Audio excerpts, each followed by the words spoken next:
How do you handle entitled students? This is an important question because, well, they're on every campus and at every grade level. These are students who, because of the way they look or their leadership and social abilities, or the way they dress or their athletic prowess, get away with things that other students wouldn't dream of.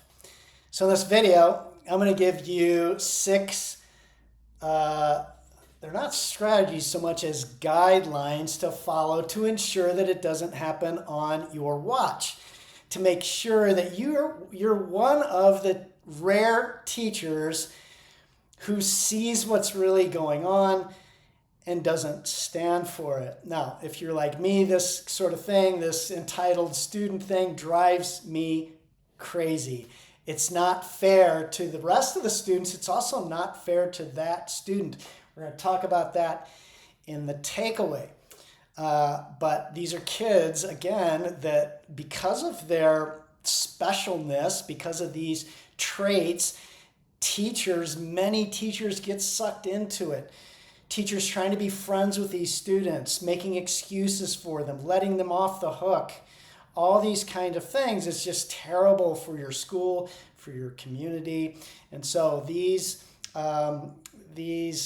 what did I call them? Not strategies. These guidelines will help make an impact not just in your classroom, but with your entire school. Before we get there, please do me a favor, subscribe to this channel, give this video a thumbs up, leave a comment below. I would really appreciate it. So the first guideline is that you must make hard decisions, or you must be willing to make hard decisions. In this day and age, to be an effective teacher, you have to be able to do this. You have to be able to follow your rules and enforce consequences with every student.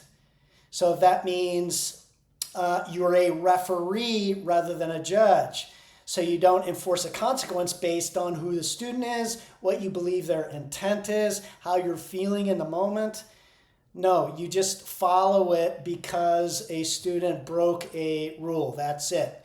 Student breaks rule, you enforce consequence. That's it. This is so good for those students because it puts them on an equal playing field. Second thing is that it's always best to begin the beginning of the year. So from the start.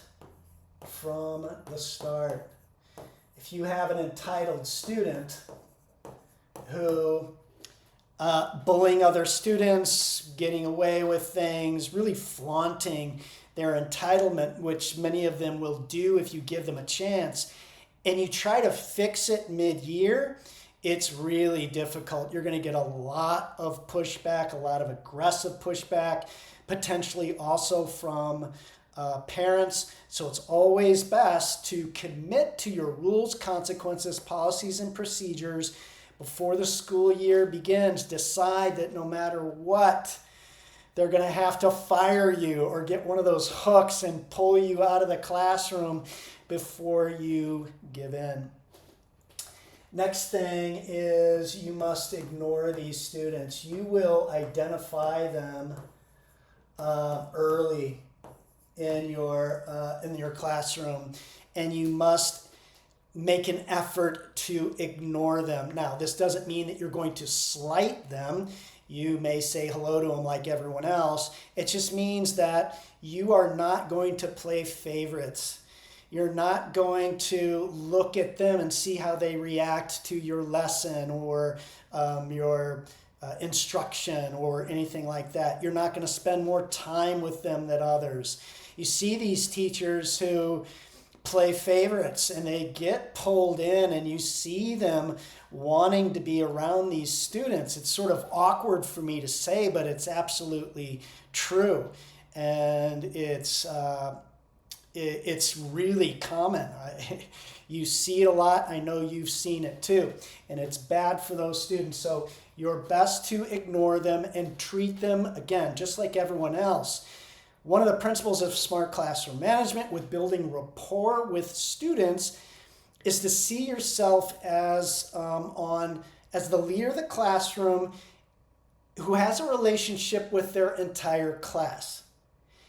It's not building relationships one-on-one with students.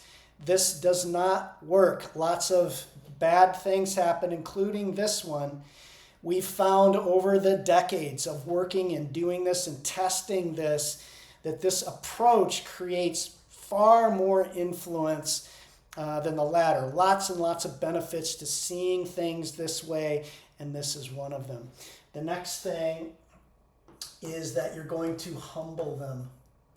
Humble them. Now, you're not going to proactively humble them. You're simply going to follow through like you do everyone else. You're simply going to follow your homework policy with that student who scored 5 touchdowns the previous Friday night as you would any other student.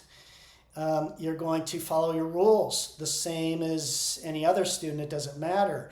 If they are deemed ineligible because of their grades, you're going to stick to it because this is really good for them. It is a healthy amount of humbling. Entitled students need this. It helps them become better human beings, to view the world in with more reality. It also protects them from a big fall that they all experience at some point in the future. And for some of them, it's so devastating that they never return from it. Next thing, you're going to allow them to struggle. So they get let off the hook a lot, all the time. And they're going to struggle when you hold them accountable. They're going to struggle when they get that failing grade on the quiz or on the essay or whatever it is. And again, this is okay.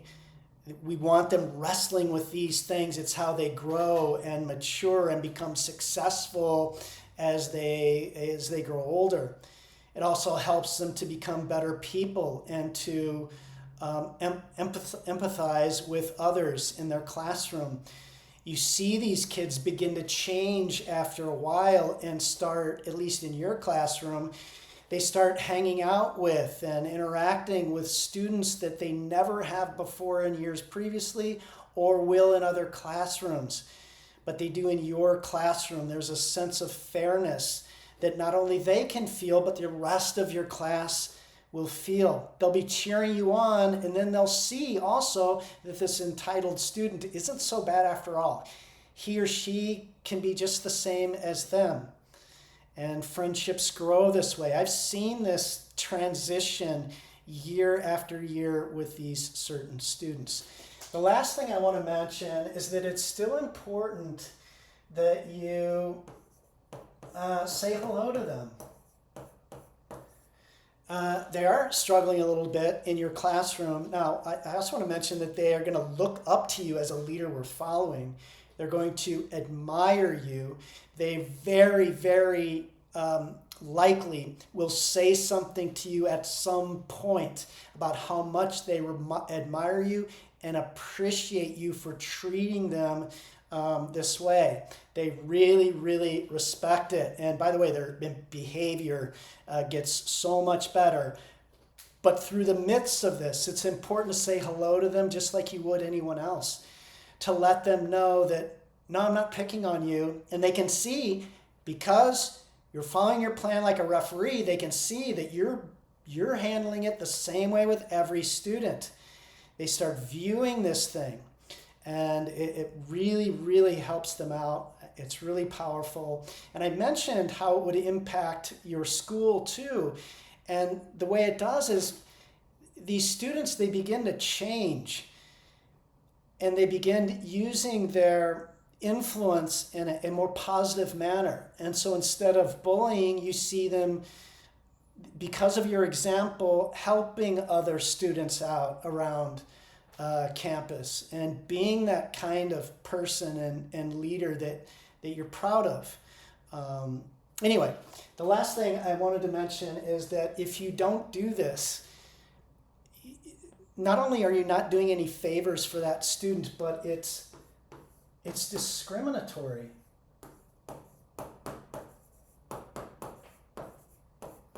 it's discriminatory toward these entitled students because you're denying them a chance at these really important life lessons that they need desperately. Many of them have this sort of bravado and this confidence that is hiding a child or hiding a scared child inside. And so we want to bring out their humanity and dial down some of their anxieties that they're feeling. And because it does, you do feel something. I've experienced some of this myself. And this sense of entitlement is really a stack of cards that's going to fall down. So anyway, and it's hard for them to resist it. So anyway, it's discriminatory toward them and also to the rest of your class because it isn't fair. Okay, hope this video helps. I hope you're having a great week. See you next time.